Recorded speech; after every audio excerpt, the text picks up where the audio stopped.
por estar acá, a Claudia, que fue la que la hizo, a Juan Francisco, que se ocupó de la logística, no siempre sencilla, y es un placer estar acá en estas instalaciones flamantes.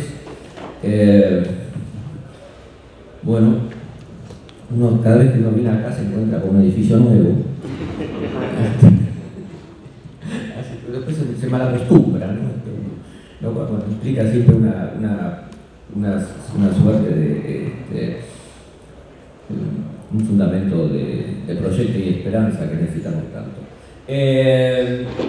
Esta conferencia fue pensada en un registro mediano, porque entiendo que en la audiencia hay distinguidos especialistas en el tema, y hay gente que recién se asoma, o sea que estoy en las condiciones perfectas para que nadie salga conforme.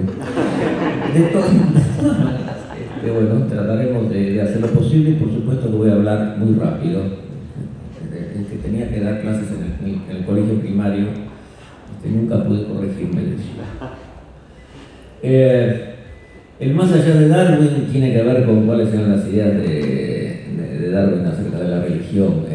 Cuando Darwin ingresó a Cambridge, bueno, juró los 39 artículos del credo anglicano, nunca fue un creyente muy fervoroso, pero bueno, era, digamos, una persona que tenía un vínculo. Él, por supuesto que después de su fracasada experiencia en Edimburgo, en la Facultad de Medicina, entró acá con la idea de ser clérigo, como el modelo del clérigo naturalista, que era muy frecuente en la Inglaterra victoriana, para poder dedicarse a la historia natural y tener una parroquia rural. Ahora, durante el viaje al Beagle siguió con esta tónica. Ahí, claro, él venía de los Downs de East Anglia, que es un paisaje bastante monótono, y de pronto terminan en el lujuriante paisaje tropical de Bahía, y eso fue realmente un shock impresionante. Ahora, está muy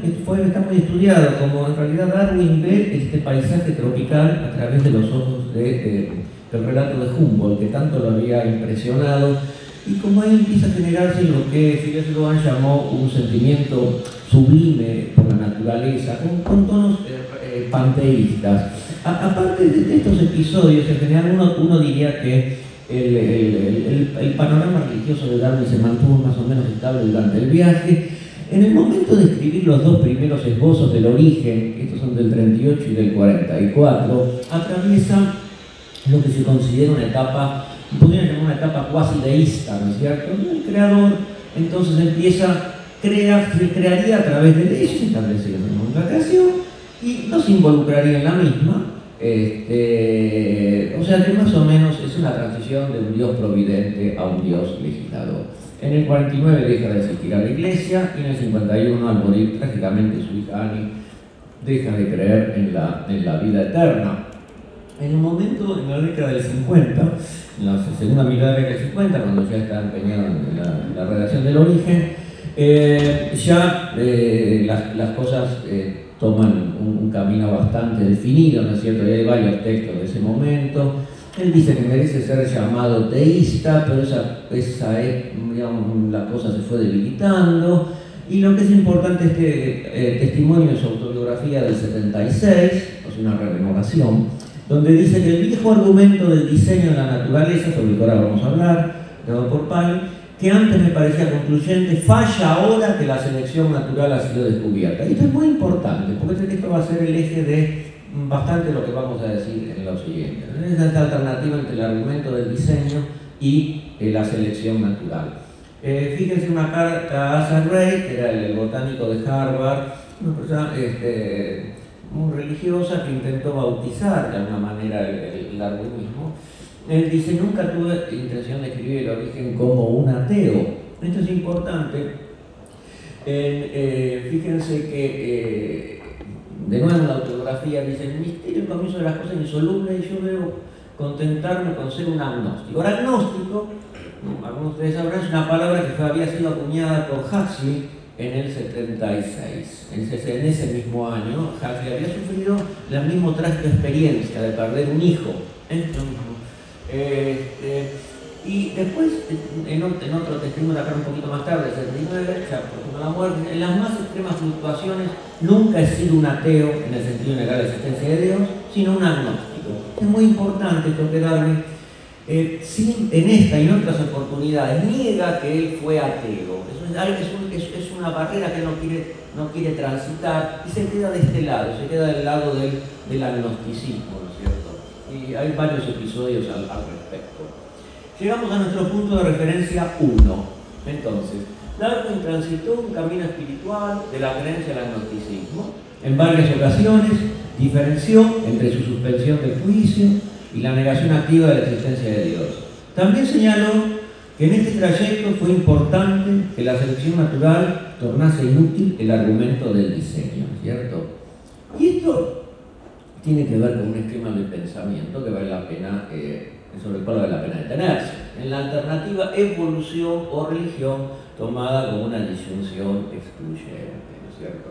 Hay algunos autores que entienden que afirmar la evolución, y en particular de la evolución por selección natural, equivaldría a demostrar y demostrar tendría que estar subrayado ahí, a demostrar la no existencia de Dios, o sea, el ateísmo. Para entender esto tenemos que remontarnos al surgimiento de la teología natural inglesa. La inglesa es una cosa que no tenía resto, los países europeos no tuvo tanta importancia. Hablamos de la literatura inglesa, entonces parecería que esto fue universal, esto es un fenómeno cultural relativamente circunscripto. Entonces, la teología natural empieza en el 17 con el famoso naturalista John Ray, que era un disidente, y Robert Boyle tiene otra versión, es una versión que tiene una concepción más vale mecanicista del universo, pero más o menos ambos comienzan a proponer, a darle forma académica a este argumento de diseño. O sea, las perfecciones de la naturaleza son tales que nos llevan a pensar en la idea de un creador, y a veces esto tiene no solamente un costado intelectual, filosófico, sino un costado piadoso, de admiración por las obras del creador. El que forjó de manera más definitiva fue el reverendo Paley, pero fíjense que esto es muy tardío, de 1802, el libro de Paley, ¿no? del argumento del diseño, que es el que habitualmente se suele citar. Esta es la versión que se suele citar y la que tuvo influencia, porque fue el libro que Darwin leía cuando estaba estudiando en Cambridge. Era uno de los libros estándar, uno de los libros que tenían que leer todos los estudiantes. Y él se encontró convencido por estos argumentos. Bueno, esto es muy sencillo, pues es más o menos el esquema del argumento del diseño que cuenta Paley. Si yo voy por un desierto y encuentro un reloj, una maquinaria tan extremadamente complicada, infiero que esto lo hizo un relojero. Esto no puede haber sido espontáneo. De la misma manera, análogamente, la existencia de órganos como el ojo humano me infieren a la existencia, o la mano, como el libro de Belsa, más tardío, me infiere a la existencia de un creador.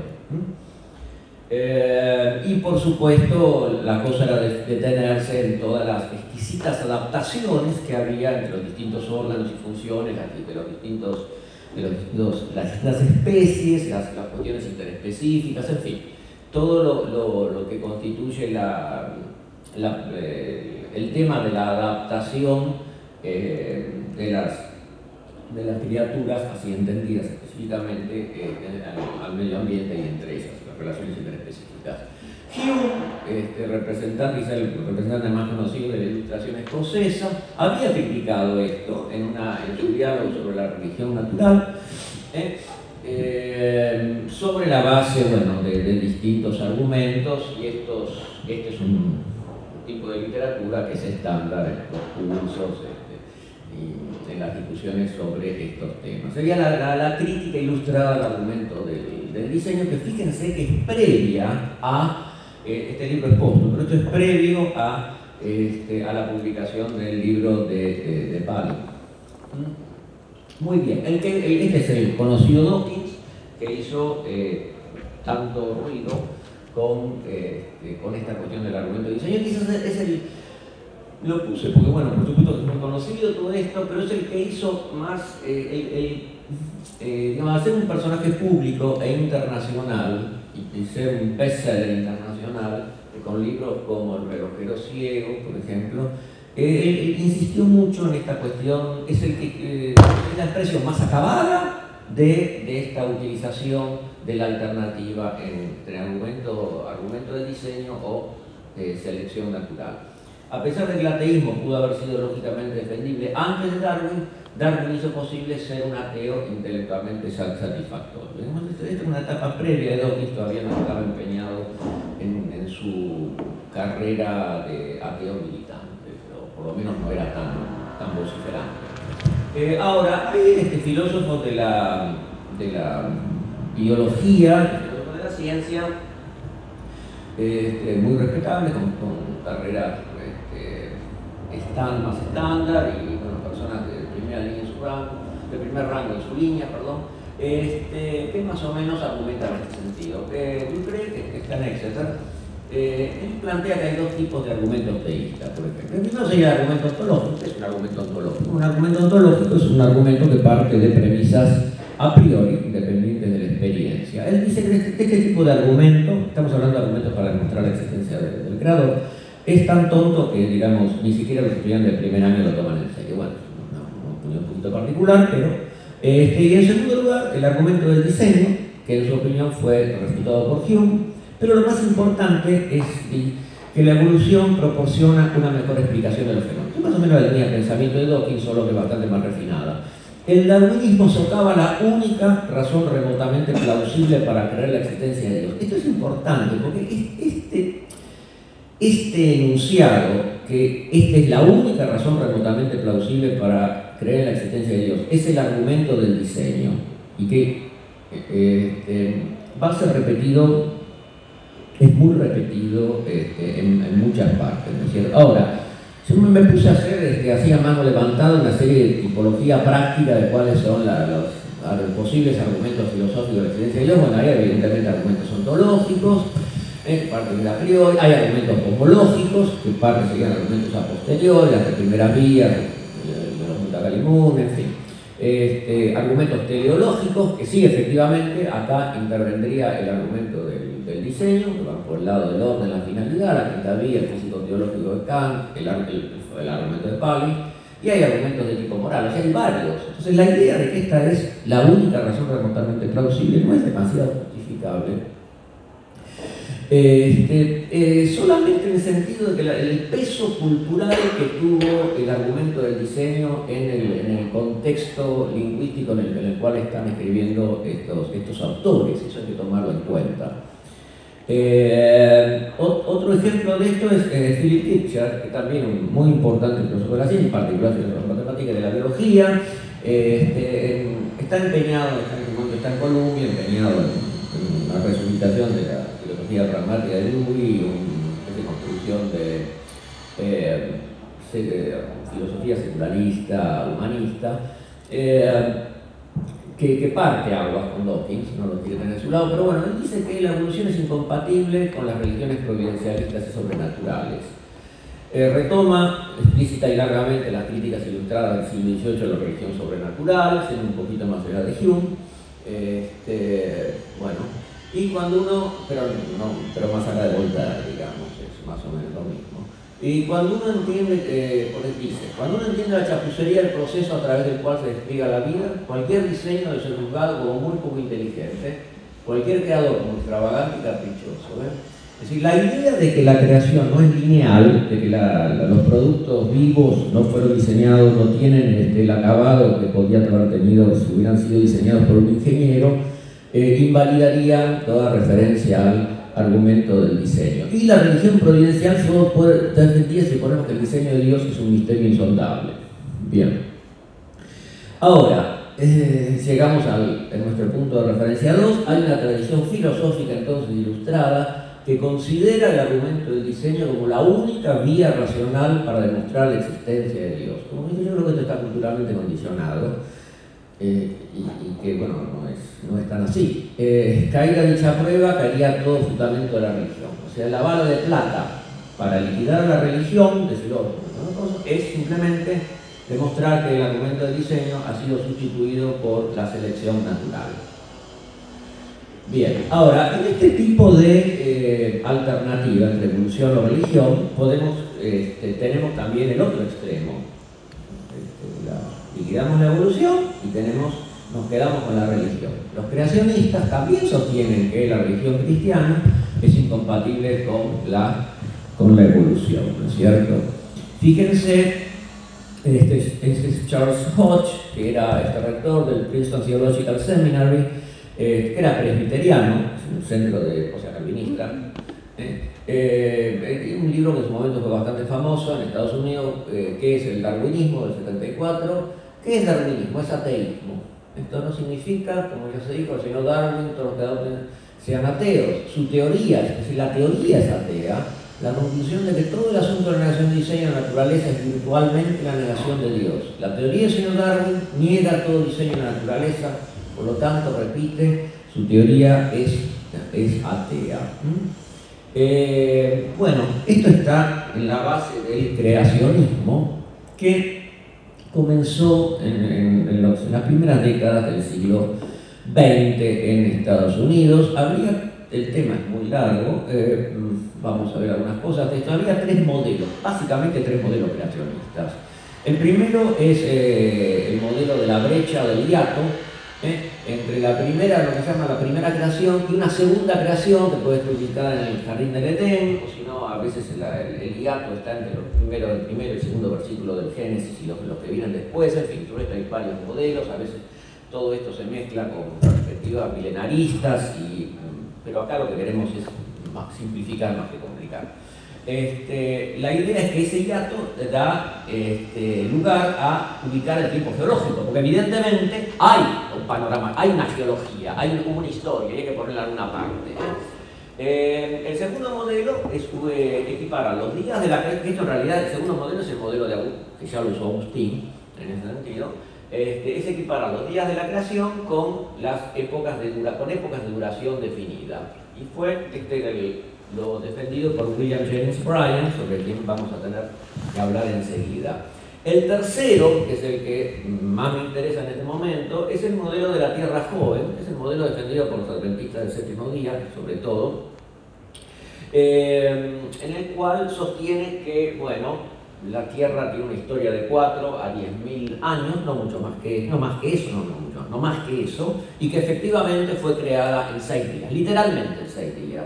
Esto tiene que ver porque recuerden que los adventistas, aparte de la Biblia, tienen como escritura sagrada a las profecías de Ellen White. En una de ellas, Ellen White cuenta que fue transportada al momento de la creación y que ella vio cómo Dios creaba en 6 días. Y parte de la estructura del culto adventista consiste en que el día de adoración no es nuestro domingo, sino que sería nuestro sábado.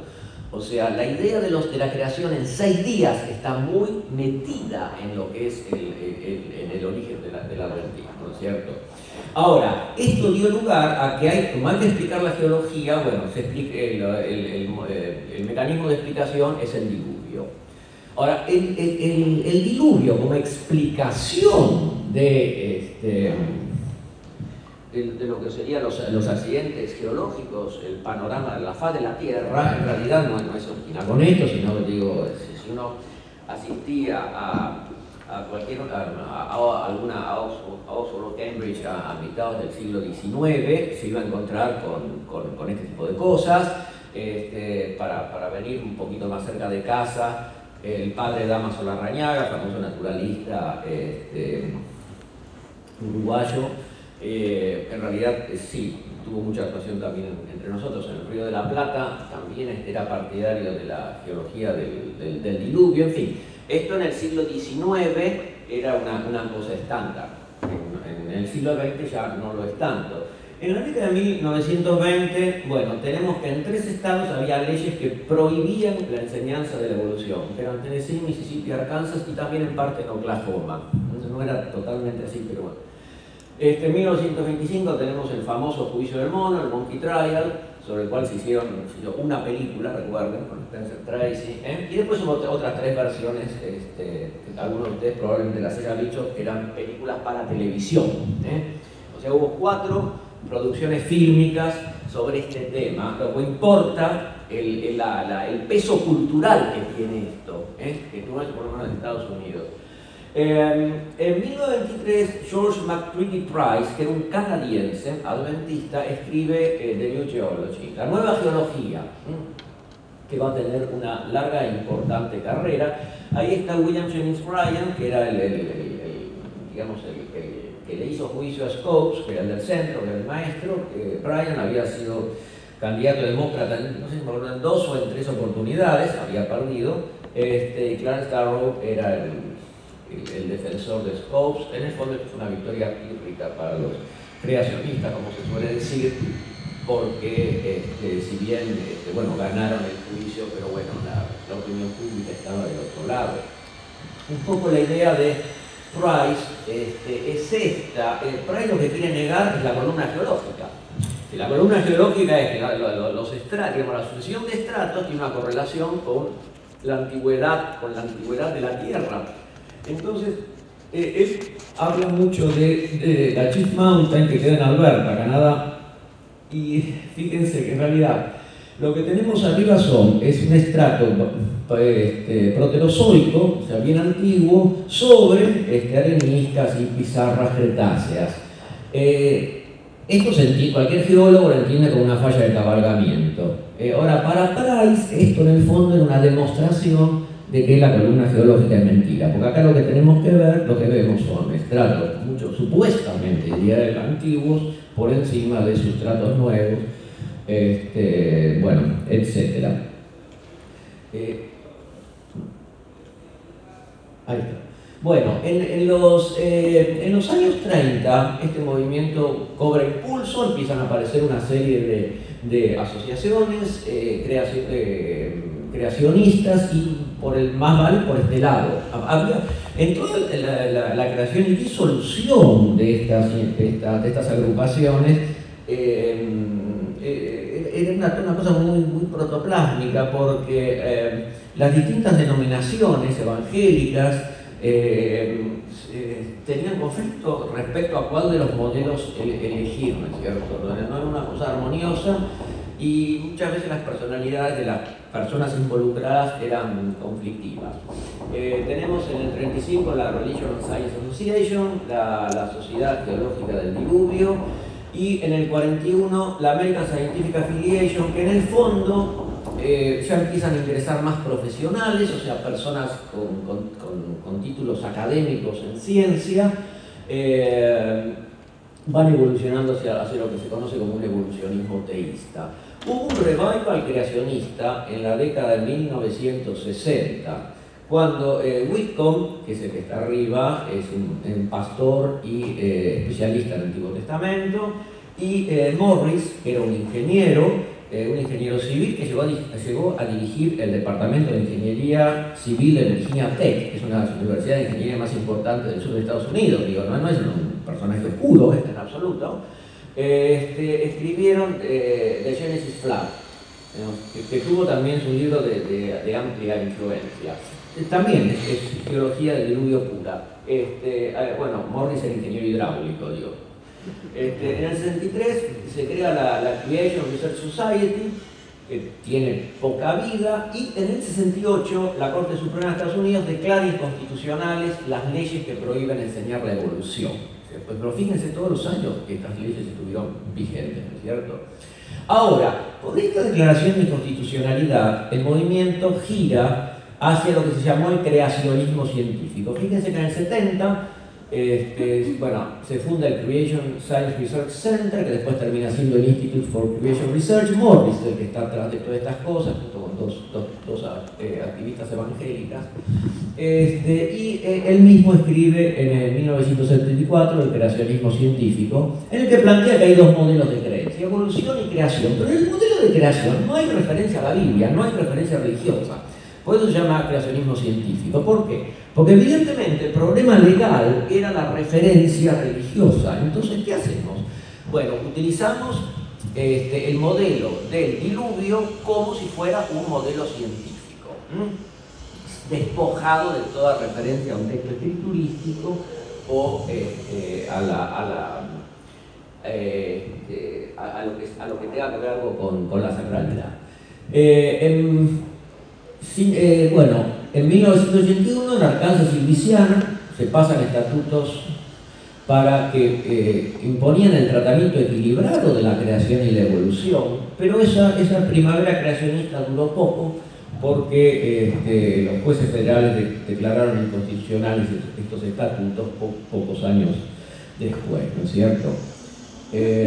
Bueno, esto es simplemente para ver un poquito cuál es pues lo visual siempre explica. Este es el Museo de la Creación en Petersburg, Kentucky, que es un museo de historia natural creacionista. Entonces fíjense ustedes donde aparece, hay dioramas con Adán y pues, nombrando a los animales, Adán y Eva, todo esto junto con los dinosaurios, pues todo esto tiene que ser empaquetado entre 6 y 10.000 años. O sea, esto es importante porque fíjense que el creacionismo científico tiene todos los dispositivos institucionales, sociales y el mismo formato que tiene la ciencia. O sea, hay journals creacionistas, hay museos creacionistas y hay instituciones científicas creacionistas. Es una especie de reproducción de lo que sería el establishment científico, solo que en clave creacionista. Bueno, para ver un poco los números, es una encuesta Gallup. Fíjense de que el número de la gente que en Estados Unidos cree que Dios creó a los humanos en la forma presente no varió mucho entre 1982 y 2012, es alrededor del 44 o 42%. Es muy alto, es muy alto. Aquellos que creen que los humanos evolucionaron pero con la guía de Dios, bajó. Esto lo podemos llamar el número de los evolucionistas teístas, disminuyó del 38 al 31%, y lo que subió a expensas de este crecimiento fue el número de aquellos que piensan que los humanos evolucionaron pero que Dios no tuvo nada que ver en el proceso. Eso subieron mucho. O sea, hay un proceso de secularización muy importante. Fíjense, subieron del 9 al 19, pero no a expensas de los creacionistas, subieron a expensas de los que podemos llamar, simplemente por brevedad, los evolucionistas teístas. Pero el número de creacionistas se mantuvo igual, es muy alto, 40%. El diseño inteligente fue la última versión del creacionismo. El Discovery Institute es del 90, y acá es un think tank creacionista, digamos. El que tuvo que ver fue Philip Johnson, que escribió su famoso Darwin en Juicio en 1991, un importante profesor de Derecho de Berkeley, de todos los lugares. Pero bueno, él considera que el naturalismo metodológico es simplemente materialismo científico. No existe una cosa tal como un naturalismo metodológico. Dentro del Discovery Institute hay un centro, ahora se llama, tiene un nombre, se abrevió el nombre, Center for Science and Culture, y la última batalla legal se peleó en el 2004-2005, o sea, hace una década, cuando un consejo directivo de un distrito de Pensilvania decidió que la evolución no es un hecho y que el diseño inteligente es una explicación equivalente.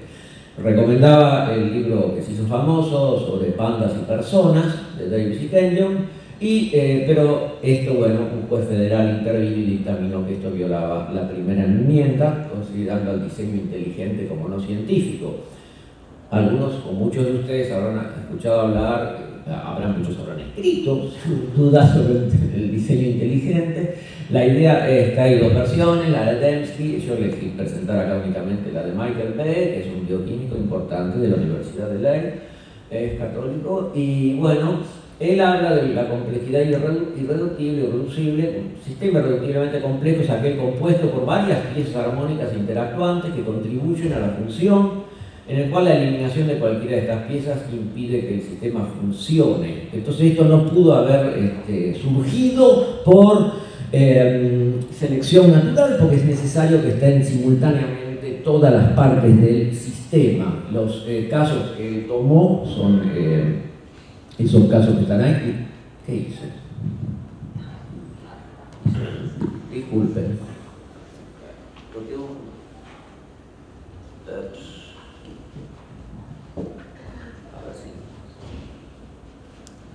Perdón. Ahí está. Voy a seguir con el que está ahí es la cascada de fibrinógeno o el flagelo, en las células que tienen flagelo. Ahora, llegamos a nuestro punto de referencia 4. Progresivamente, ven que el creacionismo fue adoptando el estilo, discurso y formato institucional de la ciencia. Se fue, por decirlo de alguna manera, secularizando como estrategia en la batalla por la educación pública. Muy bien, ¿qué pasó del lado católico? Bueno, acá tenemos empezando, creo que estaba Mariano Ortiz, creo que estaba en el público. Acá está. Bueno, entonces ese padre uno de los padres de la criatura les podría contar mejor que yo. Pero bueno, vamos a mencionar que es el libro que hizo con el padre Artigas y con Don Gil. Acá se cuenta muy bien la única, digamos, podrá corregir, la única condena pública de la congregación del Index fue la de un sacerdote de Florencia, Caverni, y el Santo Oficio no condenó nunca la evolución formalmente. Hubo sí actos privados que terminaron en retractaciones, o en algunos casos no, y ahí simplemente, bueno, menciono algunos de ellos, y la campaña anti-evolucionista de la Chivita Católica, un periódico que en ese momento estaba sigue manejado por la Compañía de Jesús. Bueno, el libro por supuesto explica muchísimo más que esto.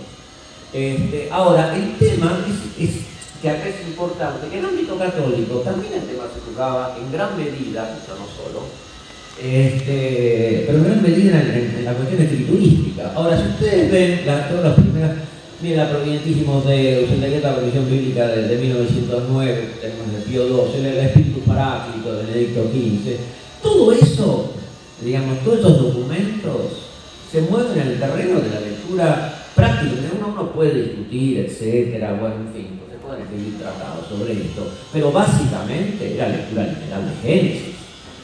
La apertura importante que recién viene con la Divina Planta Espíritu de Pío XII en el 43. Entonces acá, hasta el 43, lo que tenemos es que también la hay una interpretación literal de la Biblia y del Génesis. Lo que se llama el método histórico crítico, se lo tratamos de decir dos palabritas. La puerta recién se abre en el 43, queda totalmente establecido en el concilio, en la Dei Verbum, el intérprete indagará lo que el autor sagrado dice, intenta decir, según su tiempo y cultura, por medio de géneros literarios propios de la época. Eso se hace método histórico crítico. Y digamos, ahora todo el mundo entiende que el Génesis no es un libro de cosmología o historia, sino que transmite un mensaje teológico de salvación, pero importante, a través de una narración que incorpora materiales míticos comunes a las distintas culturas de la media luna fértil. Pero bueno, fíjense, lo importante son acá las fechas. En terreno doctrinal tenemos la Humani Generis del 50, donde se contraponen los hechos demostrados y contra las hipótesis. La evolución, por supuesto, que hay solo una hipótesis. La doctrina del evolucionismo, decía Pío XII, en cuanto al origen del cuerpo humano, se puede discutir entre personas calificadas, siempre salvando que la fe católica defienda que las almas son creadas inmediatamente por Dios, que es un problema que lo pueden presentar bastante más amplio. El poligenismo no es admisible. En la época de la famosa cuestión del poligenismo o monogenismo. Y el paso, a mi entender, que es muy importante, en general todo el mundo está de acuerdo, es el mensaje de Juan Pablo II a la Academia Pontificia en 1996, donde, bueno, famosamente formula que la teoría de la evolución es más que una hipótesis. Ahora, y esto fue refrendado por la conferencia del domingo, supongo que algunos de ustedes habrán participado en ella, en la cual el diseño inteligente no tuvo lugar. Ahora, llegamos así entonces a nuestro PDR-5, que resume estas cosas. En el mundo católico, la apertura exegética se verificó en la década del 40, la doctrinal en la de 1990. No hubo condenaciones formales públicas, pero sí fuertes presiones, y no parece arriesgado decir que hasta hace poco el tema evolucionista era mirado con extrema desconfianza y hostilidad en muchos círculos teológicos e instituciones católicas de enseñanza y formación, que ya forman parte de la vida y experiencia de algunos de nosotros. Ahora, este fue el ambiente en el que se desarrollaron las vidas de varios científicos evolucionistas católicos. El primero es St. George Jackson Mivart, que era un inglés. Este es de la familia de la familia de mi madre, la dueña del Hotel Claridge. En realidad fue un discípulo de Huxley, no de Darwin. Publicó un importante libro de Genesis of Species donde critica la idea de selección natural. Es un evolucionista que no aceptaba la selección natural, es una de las críticas más importantes y tiene que ver con la aparente falta de función de los estadios intermedios en el proceso de desarrollo de un miembro o estructura.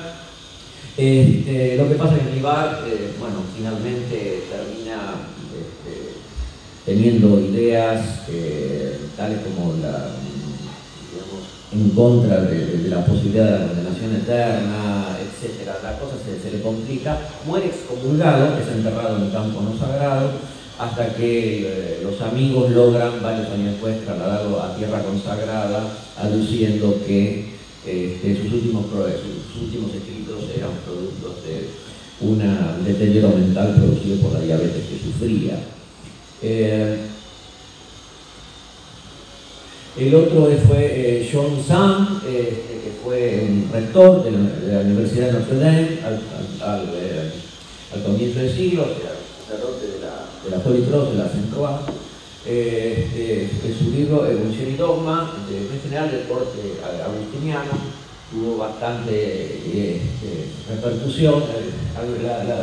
Bueno, lo cómico para mí es que la versión castellana fue impresa en 1905 y fue traducida por Miguel Azúa, así que como ven, esto es una especie de negocio familiar. Si alguien me viene a decir que el destino no existe, que no le creo. Uno está como condenado a ciertas cosas. Erich Fassmann era un sacerdote jesuita, un entomólogo, que en realidad tenía una versión de la evolución, lo que se llama transformismo. En esa época es importante el transformismo, es una versión francesa, muy moderada. Yo había creado algo así como ciertos, sería algo así como representantes de los taxas superiores, digamos ahora, que habían evolucionado, pero tuvo una suerte de pelea homérica con Ernst Haeckel, que culminaban en unas alocuciones públicas en el famoso zoológico de Berlín, en el Tiergarten, en 1907, ¿no es cierto? Henri de Dorlodot, un paleontólogo belga, de Lovaina, claro, bueno, pudo publicar el darwinismo desde el punto de vista de la ortodoxia católica en el 21, pero debido a las presiones de Roma, el segundo volumen nunca apareció. La teoría católica sobre las operaciones naturales de las causas segundas basta para dar cuenta de la evolución natural transformista, como lo admite Darwin, y permite rechazar como absolutamente superfluas las otras intervenciones especiales postuladas por los fijistas o los creacionistas moderados, ¿no? Y el último, bueno, Taylor, famoso, digo, en materia de filosofía y teología, fíjense, el Monitum del Santo Oficio es del 62, no hace mucho esto, digo, decía que abundan en tales ambigüedades y errores serios que ofenden la doctrina católica. Por supuesto, esto se puede entender de distintas maneras, porque el evolucionismo es solo un aspecto que puede haberse referido a otros aspectos de la obra tayloriana, que era evolucionista efectivamente. Pero bueno, la rehabilitación de Taylor se dio prácticamente de hecho con las extensas citas de Juan Pablo II y de Benedicto, las referencias a este hombre. Ahora, al final de todo esto, uno piensa que hice esta referencia a todos estos autores para alejar de que a veces en el ambiente católico uno en estos momentos se puede sentir tentado a mirar por encima del hombro a los creacionistas, etc. Pero bueno, nosotros también tenemos nuestras historias al respecto y conviene no perderlas de vista.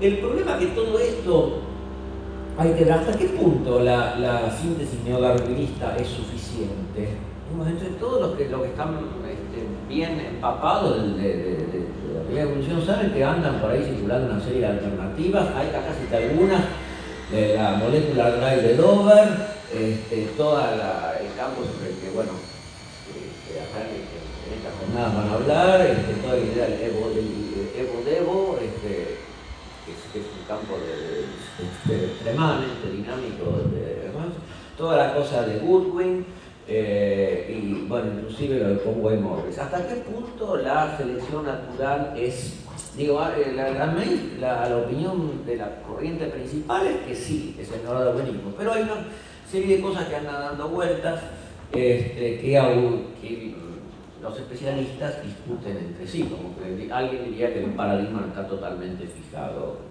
Ese tipo de palabras que puede pronunciar hay que lavarse la boca con jabón. Bueno, llegamos a nuestro PDR6, donde dice que, mientras que, como vimos, algunos importantes filósofos de la biología, ateos o agnósticos, consideran que evolución y religión son excluyentes, otros piensan que no hay conflicto entre ambos. Y el contexto de esta discusión es el tema de enseñanza de la evolución en Estados Unidos, que si queremos ver, digamos, una cosa bastante ajena a nosotros. Michael Ruse, que es una especie de decano de la filósofa de la biología, el británico que hizo carrera en Estados Unidos, en el momento que creo que sigue en la Universidad de Florida, él dice, en su contribución al Cambridge Companion a Darwin, dice, lo que es alentador es que aún dentro de las posiciones darwinistas más ortodoxas y comprometidas hay mucho que le puede caer bien a un creyente de naturaleza.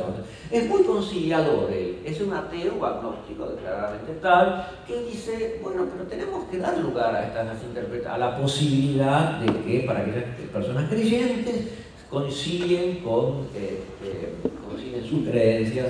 Digamos que la evolución no es cerrada totalmente a la interpretación teísta. Y pero fíjense, lo segundo, dice, mi argumento es que hay que tratar de conseguir todos los amigos que podamos en la pelea con los creacionistas, porque es estúpido alinear a los cristianos liberales que pueden estar de desacuerdo con nosotros, pero que están de acuerdo en defender el mecanismo evolutivo frente a los creacionistas. Elliot Sober, otro famoso filósofo de la biología, muy conocido por cualquiera que tenga estas cosas, uno de los líderes del campo, Universidad de Wisconsin-Madison, argumenta también que tiene una serie de papers últimamente donde él argumenta que la proposición de que Dios interviene de manera no detectable en el proceso no se puede poner a prueba. El positivismo dice que ese enunciado no tiene sentido, pero yo no. Y no tengo manera de saber cuál es su valor de verdad.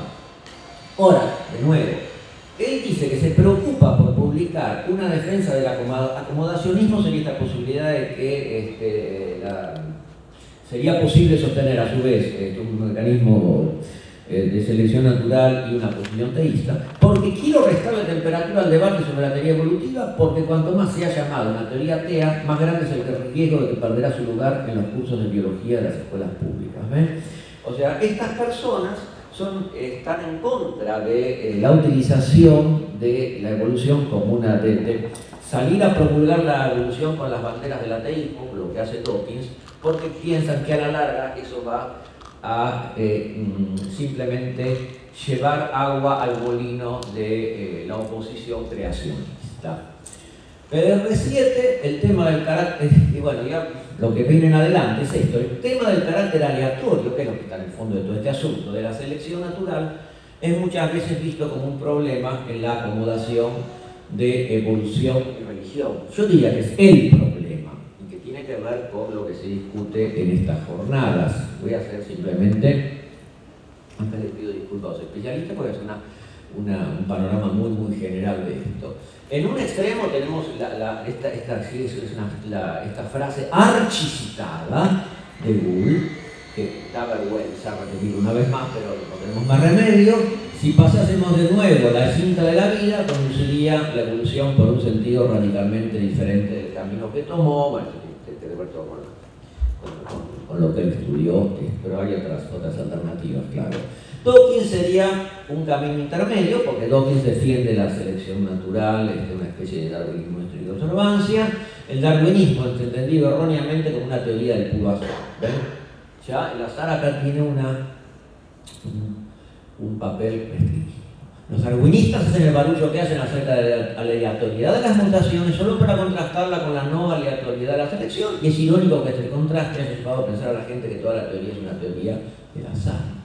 En el otro extremo de Gould está Conway Morris, profesor de paleontología evolutiva de Cambridge,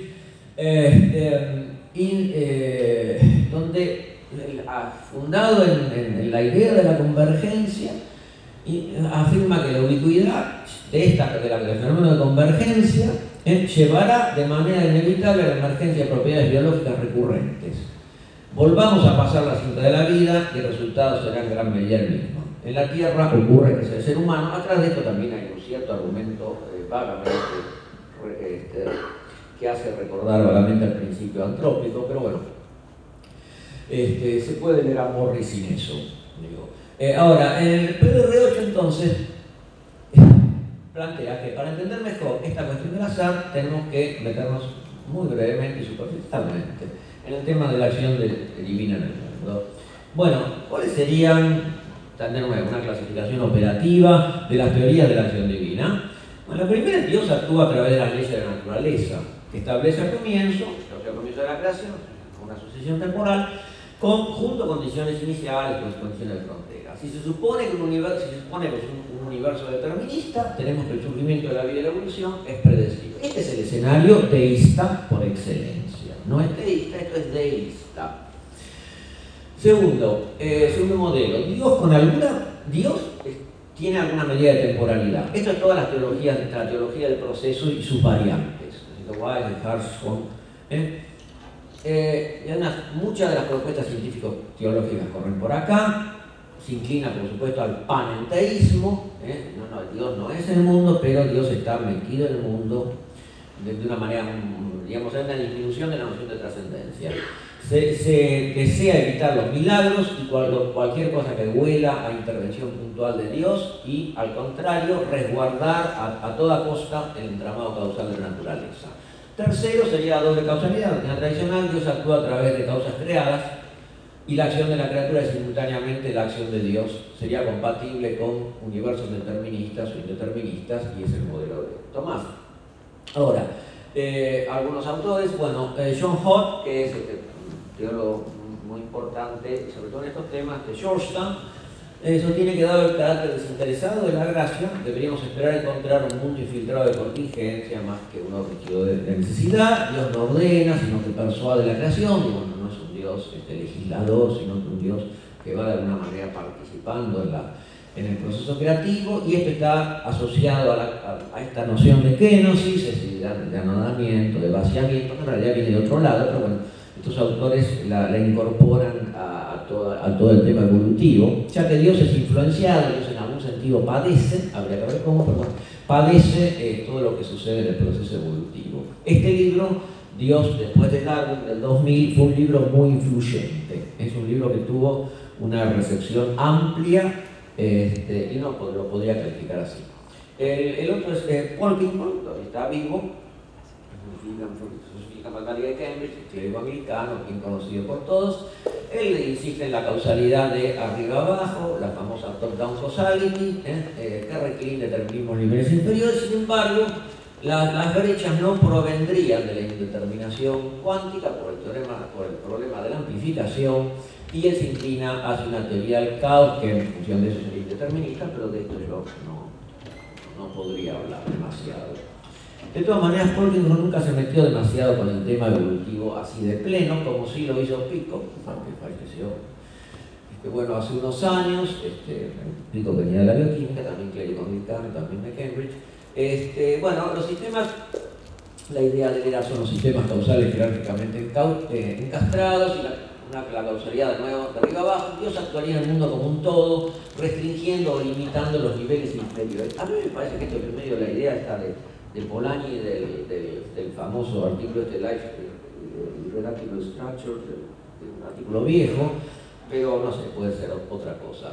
El papel del azar sería, y estos tres últimos enunciados que en realidad provienen del artículo que él publicó en el volumen que editó conjuntamente la Espécola con el Center for Theology and the Natural Sciences. El papel del azar sería explorar la gama de potencialidades en la materia. Esto tiene que ver más o menos con el argumento de que justificar la escala del universo en función de que en algún planeta iba a aparecer la vida, ¿no es cierto? La interacción entre el azar y la ley estaría insiste en las interacciones entre azar y ley, y el surgimiento de estructuras, y toda la cosa de Prigogine. Y en tercer lugar tenemos lo de las propensidades en organismos que él entiende en el sentido de Popper. El otro autor que fue bastante, que también publicó en ese volumen, y bueno, muchas otras cosas, es Russell, que es el director del CNS, con su idea del non-intervention. Bueno, es más, el nombre es tan largo que es mejor explicarlo, que es más cortito. Es más corto explicarlo que decir cómo se llama. Básicamente la idea es esto, de que en el fondo es una interpretación sobrenatural de las variables ocultas. De última es eso, lo que está diciendo es eso, no es mucho más que eso. Dios no interviene en una red secular y determinismo ontológico, Dios sería la variable oculta, digamos. Y ahora esto, claro, descansa en la premisa empírica, que son los procesos cuánticos son relevantes en la mutación. Me parece muy bien que discuta esto porque es un problema a resolver y es una premisa empírica. Me parece que todas estas, meramente personal, de todas estas propuestas, esta es la más consistente y lógica en esta línea. Peter Van Inwagen es profesor del famoso filósofo cristiano que recién, bueno, con pocos años tiene una charla en la Universidad de Notre Dame. Él está en contra de todo esto.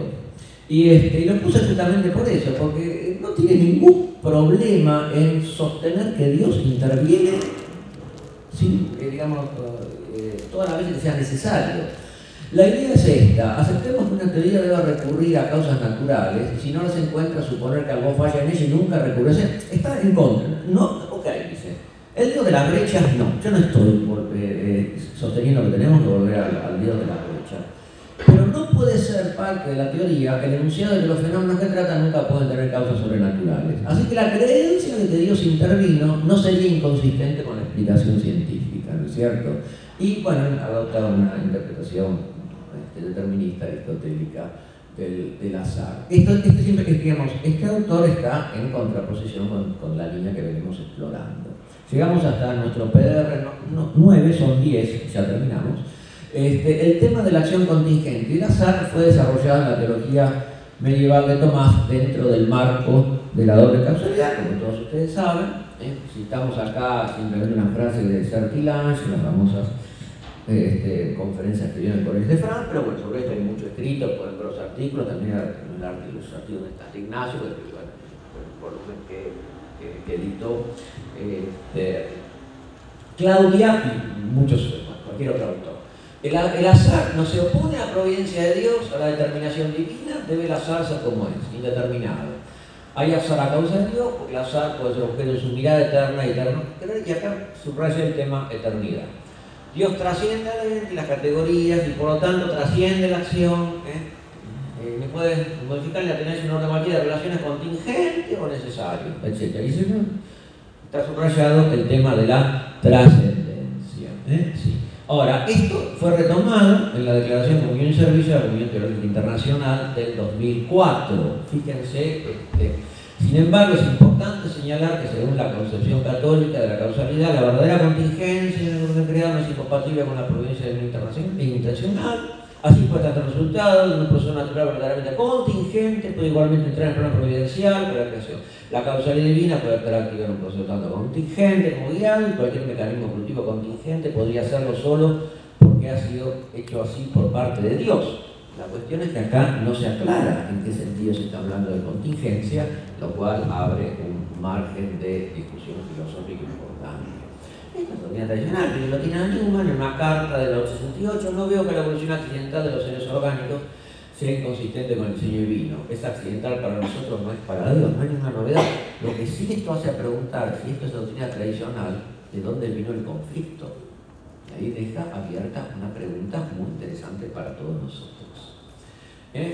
Bueno, cito a Lonergan, simplemente porque durante muchos años enseñé el insight de Lonergan, entonces como uno lo tiene muy incorporado.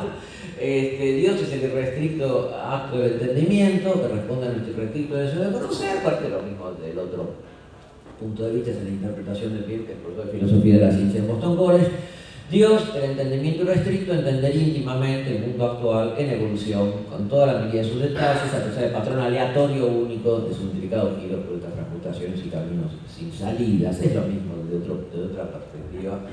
Y nuestro último punto de referencia, que en lo que precede es importante señalar que la noción de trascendencia divina, frente a la inmanencia de todas las otras teorías de acción divina, la utilización del razonamiento por analogía, que mucha gente no aceptaría, y la noción de participación, que es rechazada por los que ven como oscura lo que podemos llamar la articulación causal, la llama la causal joint, de los distintos niveles, ¿cierto? O sea, acá hay todo lo que podemos llamar una ferretería metafísica que mucha gente no aceptaría. Si ustedes ven, por ejemplo, en el texto que está propuesto para las jornadas, la filosofía de la biología de Alex Rosenberg, que tiene cuando haga su párrafo sobre